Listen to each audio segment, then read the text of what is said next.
guys, biracial Tiffany here. Have so much stuff to try to put together and make a coherent video with, so I'm just gonna try to start talking.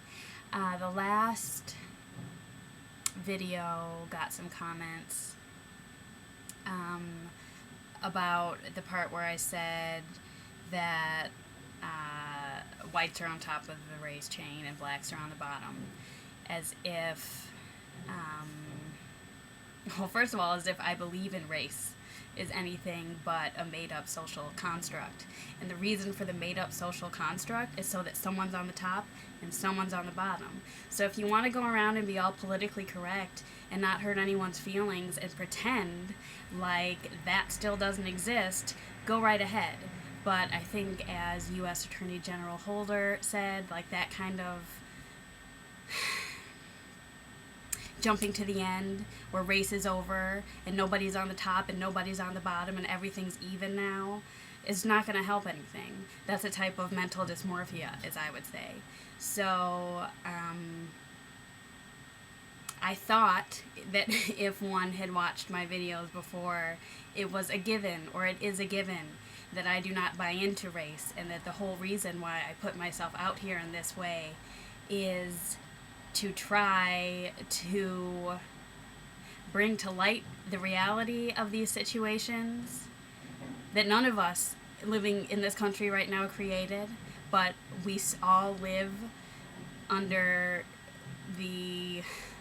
it's been imposed on us, I guess. Yeah, the reason that I'm doing this is to get rid of race, to talk about it honestly, to say what's really going on. And if it is difficult for someone to hear that within this notion of race, you may be categorized on the lower rung, I'm sorry.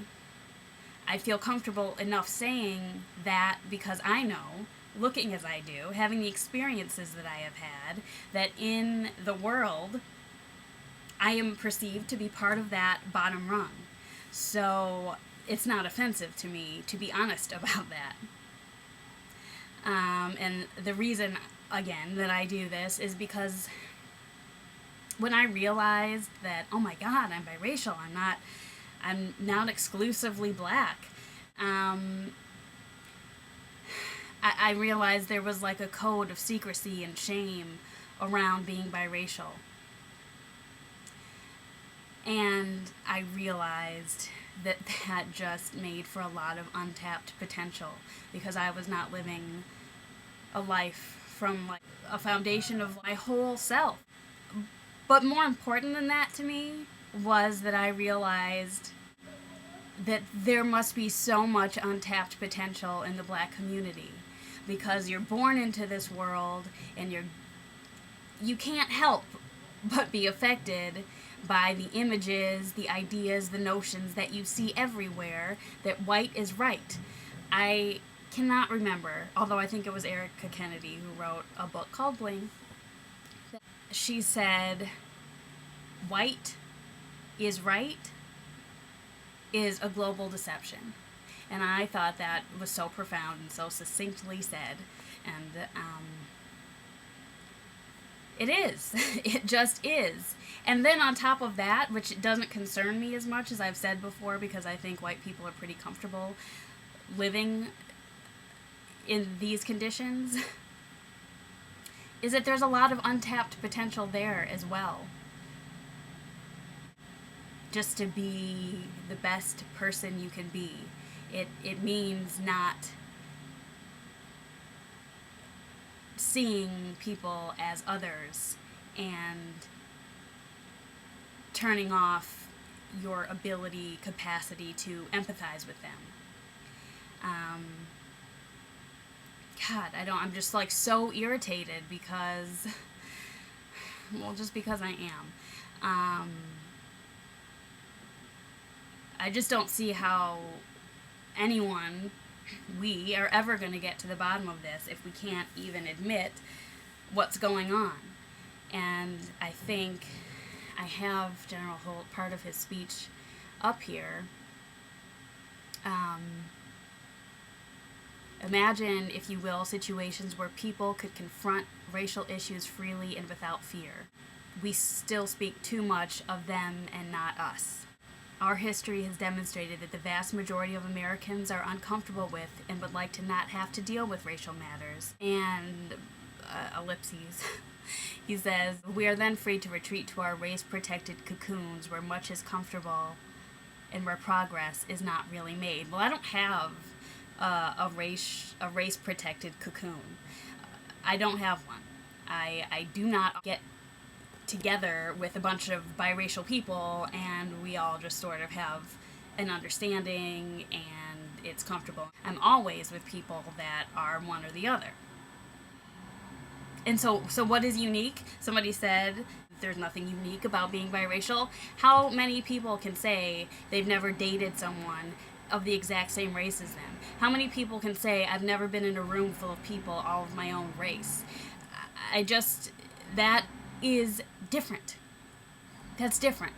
It's also different that I was allowed to go for a very brief period of my life being kind of unaffected by the notion that black and white don't go together and white is better and black is not as good. So that's unique. And I'm just saying there's something to be learned from people who come out of that kind of experience. There is an assistant professor in the Department of Psychology at the University of California. He has conducted research over the last 7 years of the psychological phenomenon of dehumanization. Specifically, they examine cognitive associations between African Americans and non-human apes, and the association leads to bad things. When they began the research, they were skeptical of whether or not participants even knew that people of African descent were caricatured as ape-like, as less than human, throughout the better part of the past 400 years. And in fact, many were not. However, even those who were not aware of this historical association demonstrated a cognitive association between blacks and apes. That is, when they thought of apes, they thought of blacks and vice versa. The fact of the cognitive association was not the most disturbing part of the research. Rather, it was the fact that the association between blacks and apes could lead to violence. In one study, participants who were made to think about apes were more likely to support police violence against black, but not white, criminal suspects. So if there needed to be any proof of what I said about whites being at the top and blacks being at the bottom of this race chain that is something that is totally made up and that I don't give any credence to, I'm just saying it like it is, I think that's a really great example, okay? The top means you're human, and the bottom means not so much. I mean, really? Go read Cornel West. There has been a dehumanization of black people. That puts you, that puts us, that puts the group at the bottom of the race chain. That's why there's a one-drop rule, so everybody can just be lumped down there. Be offended by that. Be offended by that. Why is it when I mention to someone that Jennifer Beals is biracial, sometimes the reaction is, oh, I didn't know she was black. Like, what does that mean? What do you now know about Jennifer Beals that you didn't know before? She's the same person.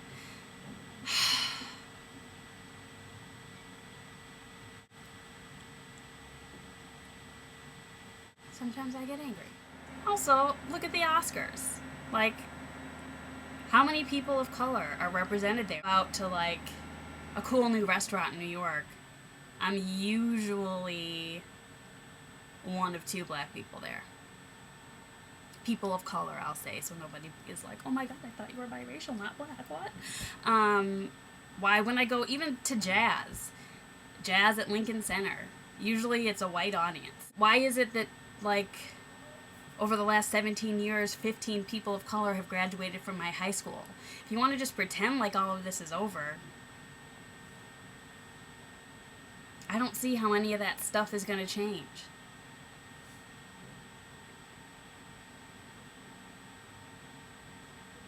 Look around. Look around at people in high places. What color are they usually? This hints to, well, it just shows that we're not living in a post-racial society. I do think there's a bit of retreating to the comfort of your own race cocoon or whatever that I don't have.